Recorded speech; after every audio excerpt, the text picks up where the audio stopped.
ونرجع فرحان كالظبيل للهلولة حط سلاح حطوم حيلة نضربوا شوفار هاد الليلة احنا جايين من كل مكان للصويرة زينة البلدان نزوروا ونرجع فرحان. Birshut, Morel Verabotai, avec la permission d'Hachem. Dans la paracha d'aujourd'hui, on lit la fameuse histoire de Abraham, Yitzhak, Yaakov. Et maintenant, on a parlé de la mort d'Abraham Avinu. Et maintenant, on commence à parler de la vie de Yitzhak Avinu et la vie de Yaakov Avinu. Ce qui est incroyable, c'est que vraiment, hein, je vous le dis, du fond du cœur, je vais vous dire ce que je vais vous dire, que tout le temps, chaque année, on lit les mêmes histoires, et je ne sais pas, chaque année, on les confronte différemment. C'est de la folie, vous savez, comme il dit, Maran Rav Shach alav shalom, il dit que dans toute la sidra de Bereshit, il n'y a pas beaucoup des mitzvot. La Torah ne parle que des histoires. Ça veut dire que les histoires d'Abraham, Yitzhak, Yaakov, mais on ne parle pas du tout des mitzvot. En général, lorsqu'on dit Torah, c'est les mitzvot. C'est les ordres que Hachem nous a donné de faire. C'est les mitzvot.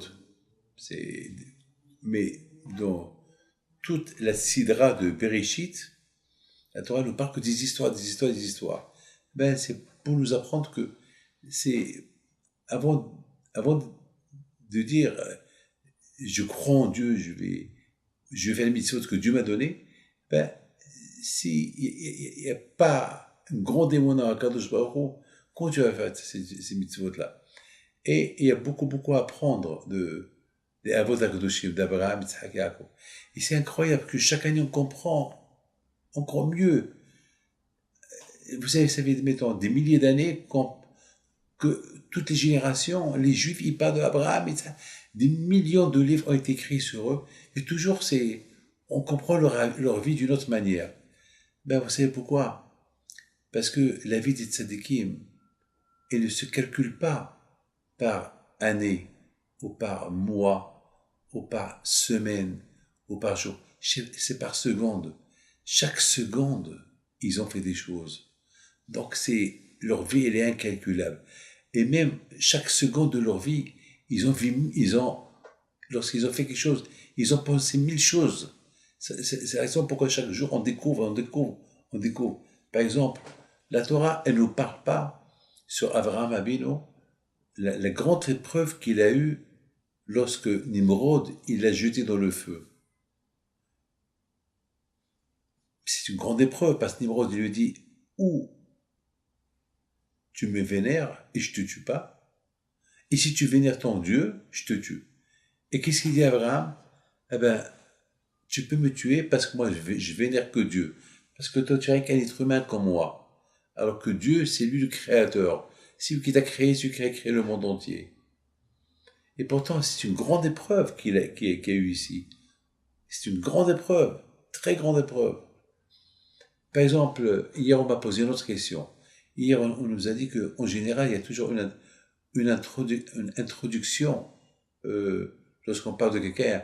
Il y a une introduction. Quand par exemple, maintenant, dans la partie de cette semaine, on parle de Yitzhak. Bon, on sait que Yitzhak, c'est son père, c'est Abraham, et qu'on connaît déjà un peu l'histoire de Yitzhak. Alors maintenant, si on nous parle, voici les descendants de Yitzhak, on a déjà parlé de Yitzhak. Mais sur Abraham Avinu, rien du tout. On nous parle d'une manière extraordinaire.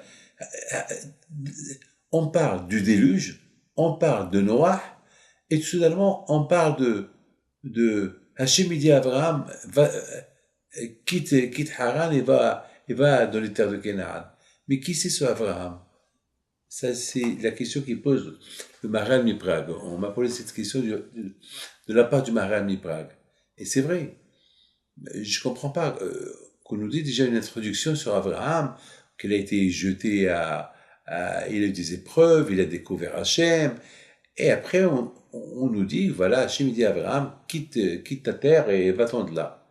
Maintenant, d'un seul coup, qui t'interre va-t-on là? Alors, ça, c'est la question du Maharal Miprag. Mais moi, ma question, elle est d'une autre manière. Ma question, elle est, pourquoi, euh, pourquoi la Torah ne nous écrit pas que c'est cette grande épreuve qu'il a eu Abraham Avinu? C'est une grande épreuve qu'il a eu Abraham Avinu. C'est une très grande, que Nimrod, il lui donne à faire le choix. Ou il le suit, et s'il le suit, il a la vie sauve, et s'il ne le suit pas, il le tue. C'est une grande épreuve. Ben, Rabotai, il faut savoir une chose, que Abraham Avinu alav shalom, c'est la Torah, elle n'a pas fait d'introduction sur lui pour qu'on nous parle de lui.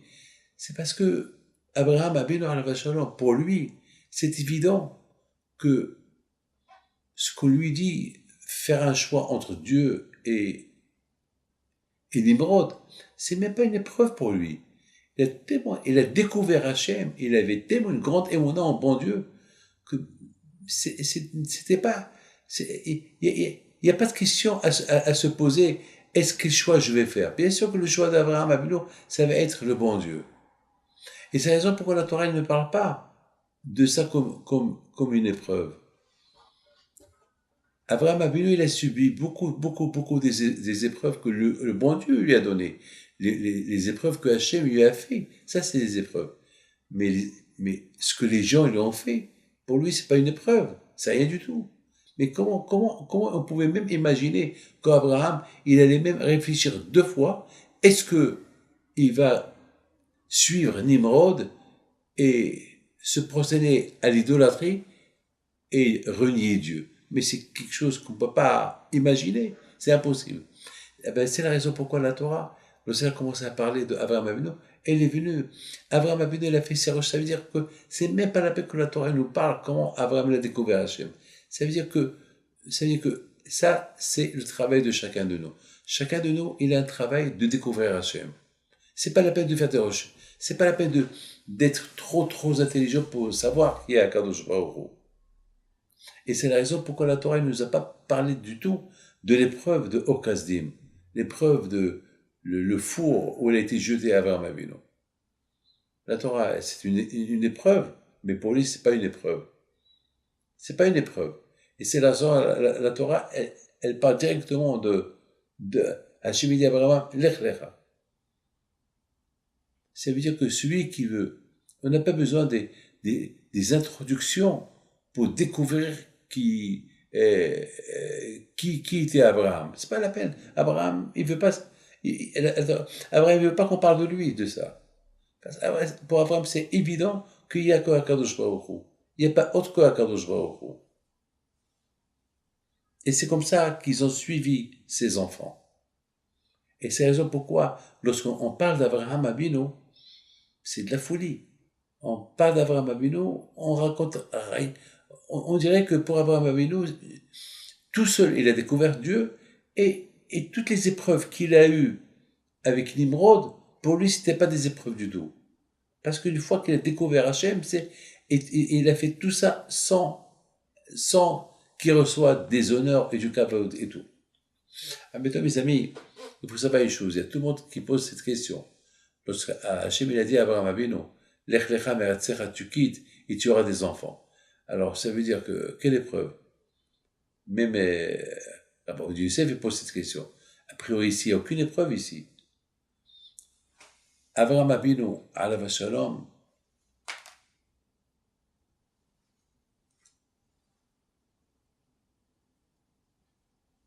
il était à Haran. Nimrod, il le jette dans le four, il brûle pas, il reste vivant. Et Hachem dit à Abraham, ça, il faut que tu quittes. Et si tu quittes, tu auras des enfants. Et si tu quittes, tu auras des honneurs, etc., etc. Alors, où est l'épreuve? Si on dit à quelqu'un, si quelqu'un habite dans un endroit, il n'a pas d'enfants, sa femme est stérile, on lui dit que si tu quittes cette ville, tu vas dans une ville, tu auras des enfants. C'est pas une épreuve, bien sûr, il ira pour les enfants. Oh, alors, où est l'épreuve?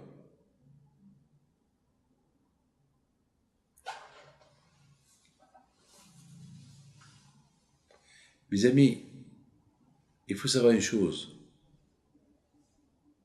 L'épreuve qu'il avait Abraham Avinu alayhi shalom en quittant Haran, c'est parce que le miracle qui s'est passé, parce que vous savez que lorsque Nimrod, il a pris Abraham, il l'a jeté dans le four, pour Abraham, dans la tête d'Abraham, il allait brûler, il allait mourir.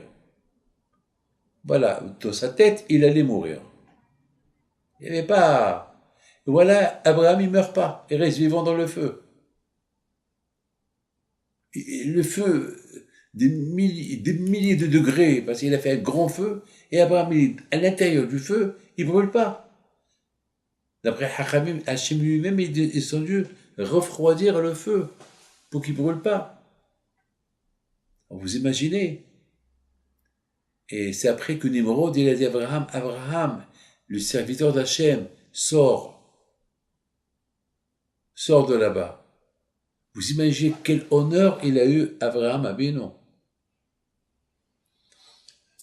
Or, Kasdim, c'est le feu de Kasdim. Hachem qui a libéré Abraham Avinu du feu de Kasdim. Si vous prenez les dernières lettres de Or Kasdim, Resh Mem, c'est Ram.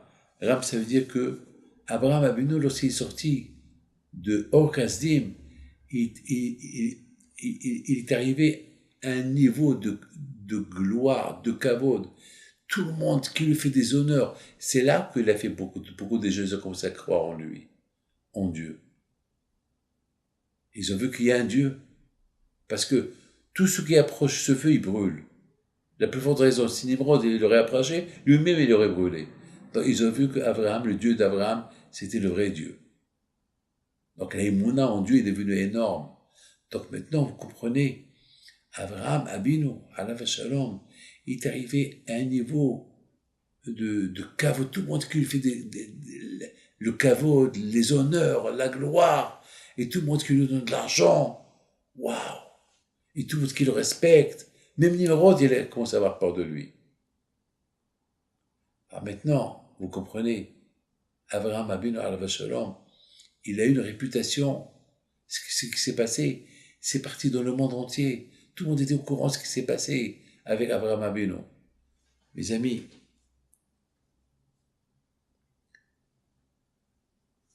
et maintenant, Hachem, il lui parle.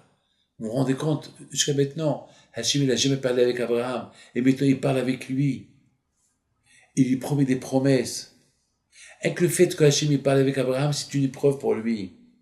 Abraham Avinu, il a eu peur qu'il sent un peu d'orgueil. Regardez Bilham, Harasha. Le fait que Hachem parlait avec lui, il s'est senti très orgueilleux.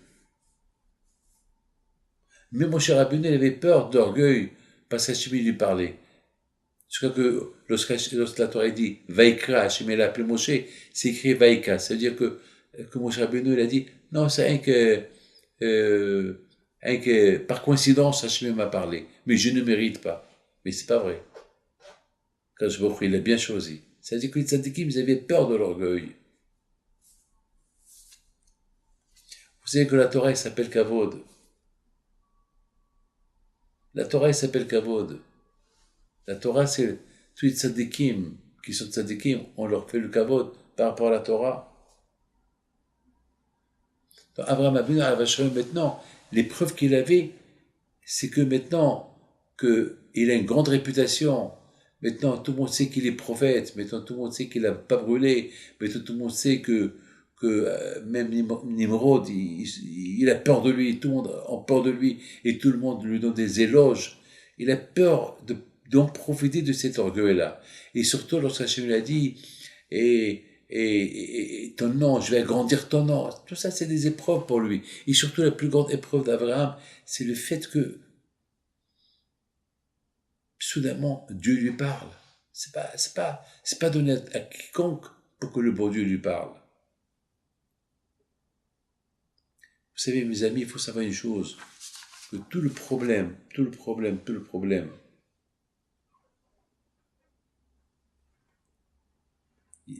il y avait, je voudrais vous raconter une histoire que j'ai lue dans Der Aparacha, que il y avait une fois Rabbi Shlomo Kluger, un grand tzaddik, qu'avant qu'il est mort, il a fait un testament, il a dit, s'il vous plaît, il ne faut pas m'enterrer à côté d'un riche. Même s'il est un bon juif, mais le fait qu'il est riche, je ne veux pas être enterré à côté de lui, mais enterrez-moi à côté d'un pauvre. Moi, ce pauvre-là, il soit un peu religieux, mais je préfère un pauvre qu'un riche.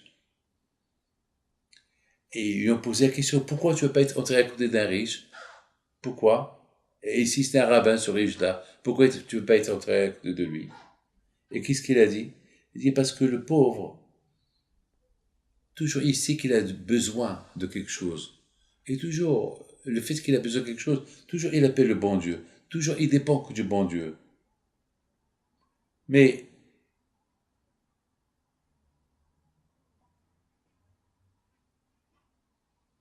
un riche, même qu'il a tout, un riche, le fait qu'il a tout, même qu'il a besoin du bon Dieu, mais il y a toujours, et c'est pas toujours, il sent cette approche, comme que l'approche qu'il a le pauvre. Le pauvre, le fait qu'il a rien du tout, il dépend toujours de la cause Baruch. Mais le riche, il a toujours un peu de kavod.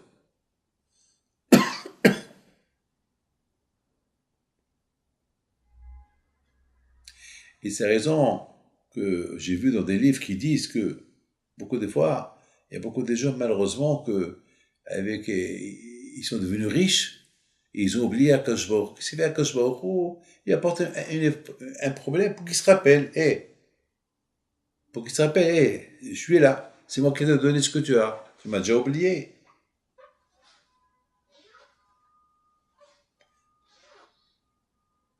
Malheureusement, l'argent, ça éloigne l'homme de Akadosh Baruch Hu. Avec Abraham Abino, Hachem, il promet la richesse, il promet tout ça. Abraham Abino, Abba Shalom, il avait peur de tout ça. Il avait peur de tout ça. C'est la raison pourquoi Or Kasdim, c'est le dernier lettre, c'est Ram. C'est-à-dire, lorsqu'il est sorti de ce four-là, où Nimrod l'a jeté, tout le monde lui faisait des honneurs, de la gloire. Donc, Abraham Abinu avait peur de tout ça. Vous avez compris, mes amis? C'est ça. C'est ça. Maintenant, vous comprenez très bien qu'Abraham Abinu, Alaba Shalom, tout ce qu'il s'agit d'Hachem, c'est pas une épreuve pour lui. Ce que Hachem lui a fait comme épreuve, c'est des épreuves. Mais ce que Nimrod, qui veut le tester, il lui dit, prosterne, tu lâches ton Dieu, tu viens vers moi, ça, c'est pour Abraham Abinu, c'est évident qu'il ne va pas l'écouter. C'est la raison pourquoi la Torah ne s'est même pas posée, et c'est pas posé la peine pour écrire ça dans la Torah.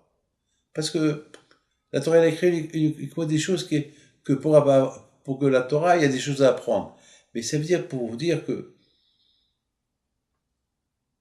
tu cherches, tu trouves, c'est tout. Écoute-moi, tu as perdu des clés dans la maison. Ils sont à la maison. Tu cherches, tu les trouves. Tu sais que tu es rentré à la maison avec les clés, il n'y a que toi à la maison, donc les clés sont à la maison. Donc c'est pas un miracle si tu les trouves. Donc pour avoir ma bénédiction à la Shalom, une fois qu'il y a Dieu, c'est Dieu. C'est même pas une preuve. Quelle épreuve qui devait choisir entre lui et Akadosh Baruch Hu, entre Nimrod et Akadosh Baruch Hu? Non. Et c'est la raison pourquoi la Torah, elle a pas écrit tout ça. La Torah, elle a commencé à parler directement. Hachem, il parle à Abraham Abinu, tu peux partir d'ici et va là où tu veux. Et où était vraiment l'épreuve d'Abraham? C'est Hachem s'est dévoilé à lui, à Okazdim, à l'intérieur du feu, et qu'il lui a dit, il lui a promis des promesses, et des promesses, et des promesses. Et je voudrais vous dire une chose.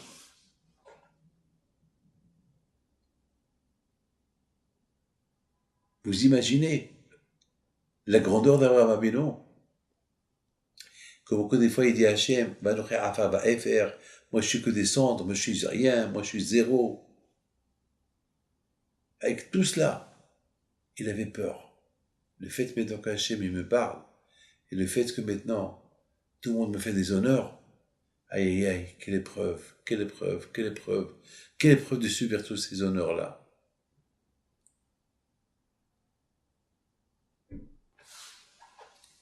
Mes amis, regardez, il y a quelque chose d'extraordinaire que je vais vous dire. C'est écrit sur Moshe Rabbeinu, lorsque Moshe Rabbeinu il est mort, c'est écrit Velo Yada Ish et Kvot, que personne ne connaissait sa tombe. C'est de la folie. Alors que Moshe Rabbeinu, sa tombe, elle devait être dévoilée. Moshe Rabbeinu, c'est celui qui nous a donné la Torah. C'est grâce à Moshe Rabbeinu tout ça. Toute cette Torah qu'on a, c'est grâce à Moshe Rabbeinu. Le contraire, la tombe de Moshe Rabbeinu, elle devait être connue pour pouvoir aller le pèleriner. Et cette tombe, elle a disparu. Personne ne sait. C'est bizarre, personne ne sait. Vous savez pourquoi? Parce que Moshe Rabbeinu était un homme très humble. Déjà, le fait que la Torah, elle porte son nom, c'était dur pour lui d'accepter ça. Parce qu'il a dit à Hachem, la Torah c'est la tienne, c'est pas la mienne. Quand je lui dis non, je te la donne. Elle portera Zirchus Sefer Torah Moshe Avdi. Alors déjà quand je l'a vu, si Moshe Rabbeinu il veut pas que la Torah porte son nom, alors Hachem il s'est dit, alors si tout le monde connaît la tombe de Moshe Rabbeinu, donc tout le monde va commencer à le pèleriner, alors que Moshe Rabbeinu c'est un homme humble. Hachem il a préféré que les gens ils vont parler de Moshe Rabbeinu uniquement lorsqu'il s'agit de Torah. C'est pas la peine qu'ils vont le pèleriner. Parce que Moshe Rabbeinu, il n'a pas voulu. Quand Hachem a compris que Moshe Rabbeinu, ça ne va pas lui plaire que les gens ils viendront le pèleriner, pas à lui faire des honneurs et des honneurs, non. Il a préféré, Moshe Rabbeinu, il a préféré, bon, si on parle de moi par rapport à la Torah, d'accord, mais si on parle de moi par rapport à ma tombe et venir pèleriner tout ça, ça ne m'intéresse pas. Ça ne m'intéresse pas. Donc, personne ne connaît la tombe de Moshe Rabbeinu. Vous savez, Hachamim ils disent,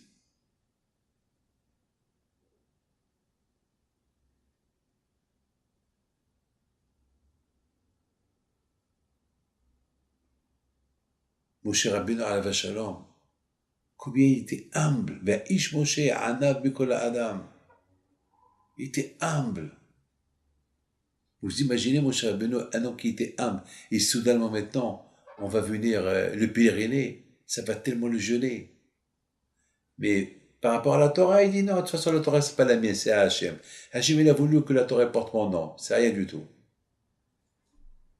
Voilà Rabotai, voilà mes amis comment ils étaient les tzadikim. C'est extraordinaire, mes amis, c'est extraordinaire. Je voudrais, mes amis, vous dire la grandeur d'un grand tzaddik. Et j'ai lu, c'est une belle histoire, il y avait une fois un grand tzaddik il s'appelle Rabbi Yitzhak El-Hanan.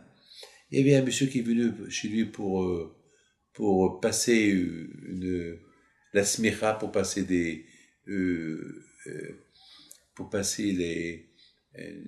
pour avoir un certificat d'être shohet.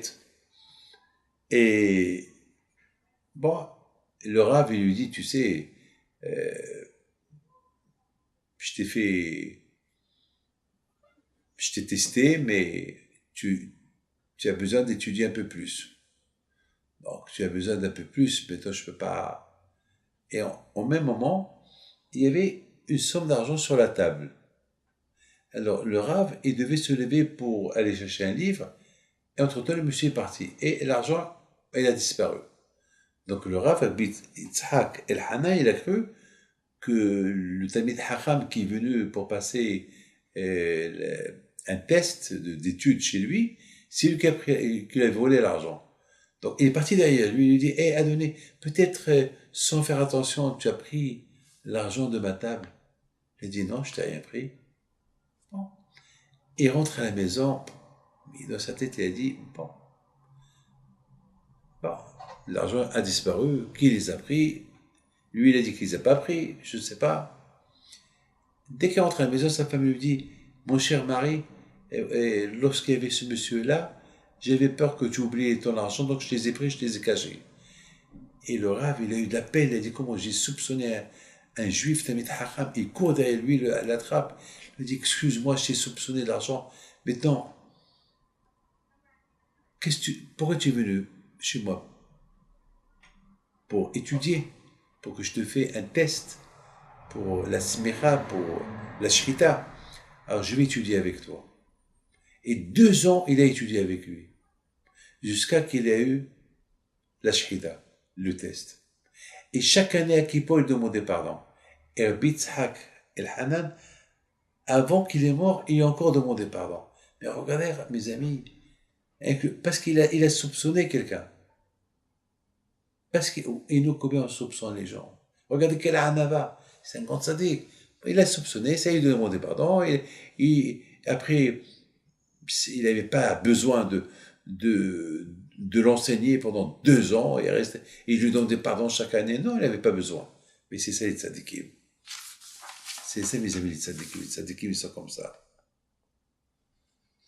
Oui.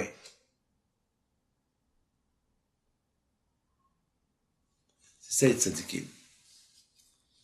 Ils sont la anava qu'ils ont.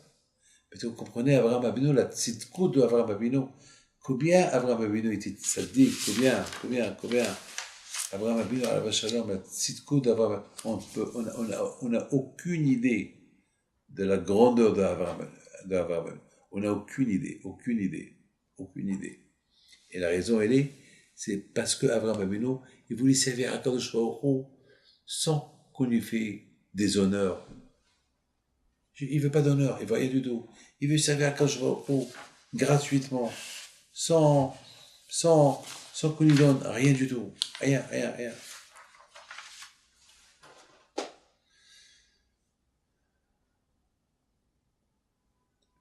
Mes amis,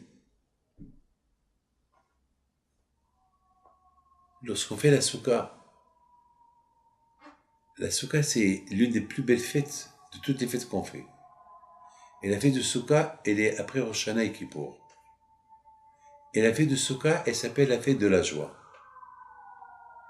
Et il y a eu beaucoup de gens il y a beaucoup d'histoires, des gens qui ont eu des mauvais décrets, et grâce à la Soukha, les décrets ont été annulés. Il y a beaucoup d'histoires, beaucoup d'histoires que il devait avoir des graves choses, et grâce à cette petite mise de la Soukha, les choses ont été annulées sur eux. Mon père, alayhi shalom, combien il aimait la soukha, et nous, combien on aime la soukha, c'est de la folie. Et je voudrais simplement vous dire une chose. Quelle est la raison que la soukha, elle est aussi importante que toutes les fêtes. Et Hachem, il a fini toutes les fêtes en beauté. Rosh Hashanah, Kippour, Sukkot. Et la fête de Sukkot, c'est la fête de la joie. Eh bien, la fête de Sukkot, c'est la fête de la Hanava, être humble. C'est-à-dire, je quitte ma maison, où il y a tout le confort, et je sors dans une petite cabane. Regardez mes amis, Hachem, lorsqu'il a libéré les Juifs de l'Égypte, la première chose qu'il leur a fait, les cabanes, dans le désert.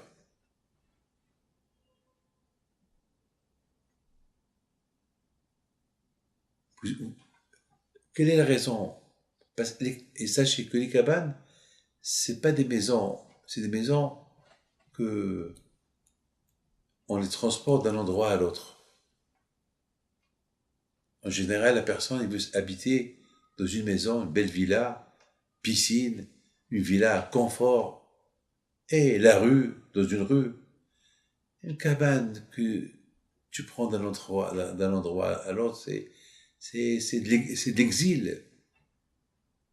Eh bien justement, mes amis, c'est ce que Hachem il a voulu, comme s'il a voulu éduquer Hachem les Juifs. Qu'ils sachent que ce monde-là, c'est l'exil, que rien n'est acquis, que rien ne nous appartient. Même qu'on vit longtemps.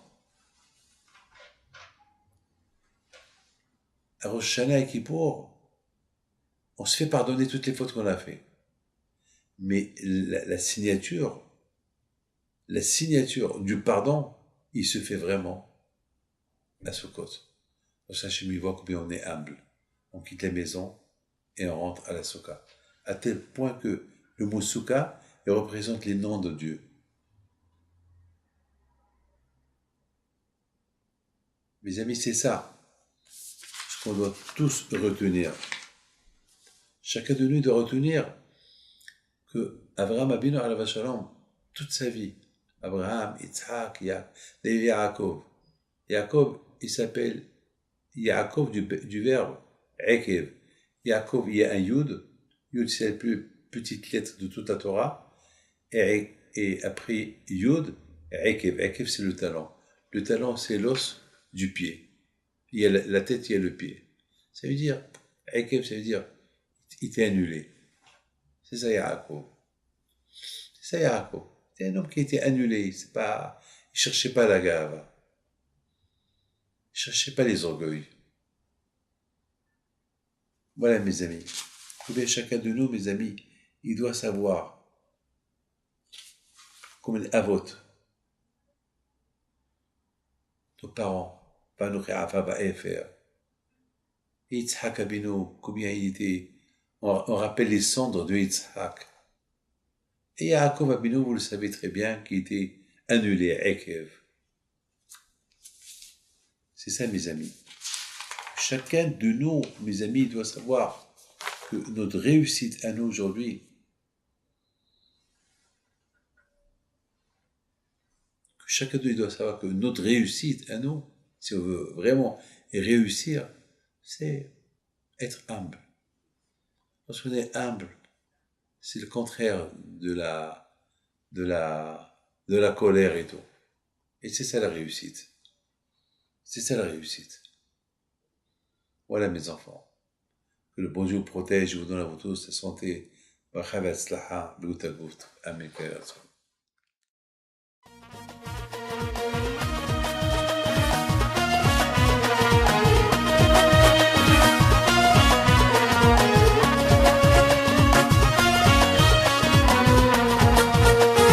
نوضوا يا ناس صغار